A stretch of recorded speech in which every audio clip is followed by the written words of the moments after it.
사람이요, 나쁜 사람이요।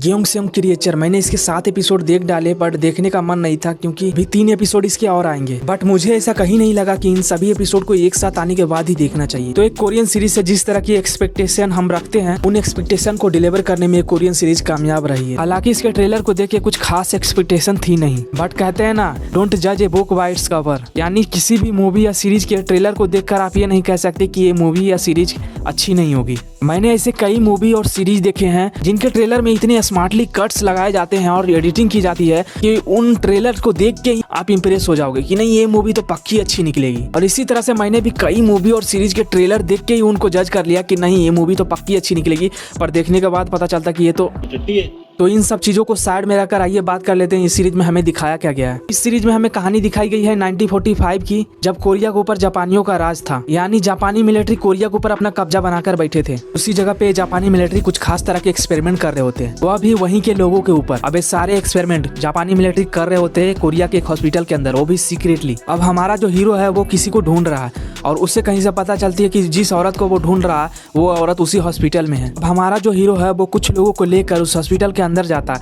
ताकि उस औरत को वहां से बाहर निकाल सके। पर आगे क्या कुछ होता है इनके साथ उस हॉस्पिटल के अंदर, यही सब जानने के लिए तुम्हें इस सीरीज को देखना है। अब इस सीरीज में दिखाए कुछ खास मोमेंट जो मुझे काफी ज्यादा पसंद आए। पहला बेस्ट मोमेंट वो था मेरे लिए जब उस लड़की को बांध के उस क्रिएचर के सामने छोड़ दिया जाता है ताकि वो क्रिएचर आके उस लड़की को मार सके।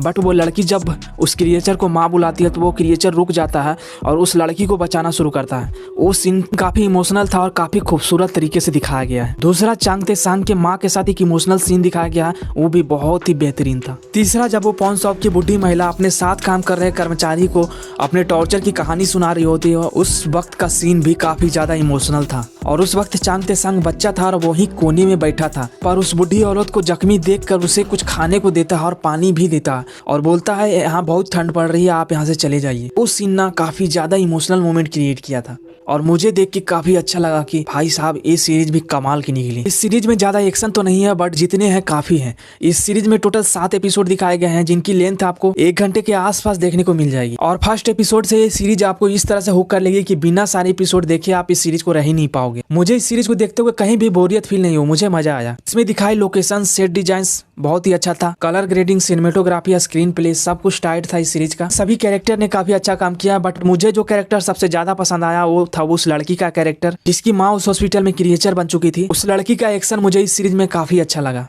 चांग ते सांग ने भी इस सीरीज के 7वें एपिसोड में इमोशनल कर दिया। अब इस सीरीज में दिखाए जो भी बेहतरीन मोमेंट थे वो मैंने आपको बता दिया। ऐसे बेहतरीन मोमेंट इस सीरीज में और भी कई जगह थे बट सब कुछ बताने बैठ गया तो वीडियो काफी लंबी हो जाएगी। आपको इस सीरीज में क्या सबसे ज्यादा अच्छा लगा वो मुझे कमेंट करके आप बता सकते हो। और हाँ, इस सीरीज में ऐसा वैसा कुछ भी नहीं दिखाया गया तो इस सीरीज को आप फैमिली के साथ भी देख सकते हो। इन 7 एपिसोड ने मेरे अंदर इतनी क्यूरियोसिटी जगा डाली है कि मैं बस आंखें पसारे उन 3 एपिसोड को देखने के लिए बेकरार हो रहा हूँ। तो 5 तारीख को वो 3 एपिसोड भी देखने को मिल जाएगा, तो इंतजार की घड़ी जल्दी खत्म होने वाली है। मैं इस सीरीज को रेटिंग करूंगा 9 out of 10।